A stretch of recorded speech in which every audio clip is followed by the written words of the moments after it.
സർക്കാർ നൽകുന്ന വീടുമായിട്ടാണ് കോൺഗ്രസ് നൽകുന്ന വീടിനെ പ്രത്യേകമായി താരതമ്യം ചെയ്തതെന്ന് പ്രത്യേകം ഓർക്കേണ്ടതുണ്ട്. സർക്കാർ നൽകുന്ന വീടുകൾ എന്നുള്ളത് ഞാനും നിങ്ങളടക്കം നമ്മൾ ഓരോരുത്തരും നൽകിയ പണം 777 കോടി അടക്കം വരുന്ന ആ തുകയിൽ നിന്ന് എടുത്ത എത്ര കണക്കാണ് ഉപയോഗിച്ചത്, എത്ര രൂപ ഉപയോഗിച്ചു എന്നുള്ളത് നമ്മുടെ മുന്നിലുണ്ട്. എത്ര തുക ബാക്കിയുണ്ട് എന്നുള്ളത് 2 വർഷം പൂർത്തിയാകുമ്പോഴാണ്.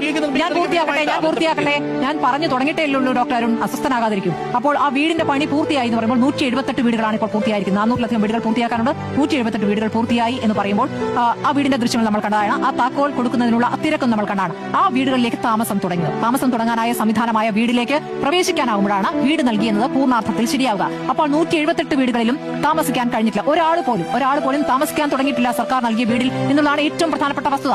ആരെങ്കിലും ഒരാൾ വന്ന് ഈ വീട് താമസയോഗ്യമല്ല, മണ്ടത്തരം പറയാതിരിക്കും സുനിൽ. ഞാൻ ആ വാക്കുപിക്കും മണ്ടത്തരം എന്ന്. കാരണം 178 വീടും അവർക്ക് അത്യാവശ്യമാണ്. അവർ ആ വീട് കാത്തിരിക്കുന്നവരാണ്. അവരൊന്ന് പരാതി പുറക്കെ പറയാനോ? പരാതികൾ ഉണ്ടായിട്ടുണ്ട്, പ്രതികരണങ്ങൾ ഉണ്ടായിട്ട്. ആ പ്രതികരണം കണ്ട ശേഷമാണ് ഞാൻ പറയുന്നത്. 2-3 സ്ത്രീകൾ എന്താണ് ഡോക്ടർ അരുണൊന്ന് കേൾക്കൂ ഞാൻ പറയുന്നത്.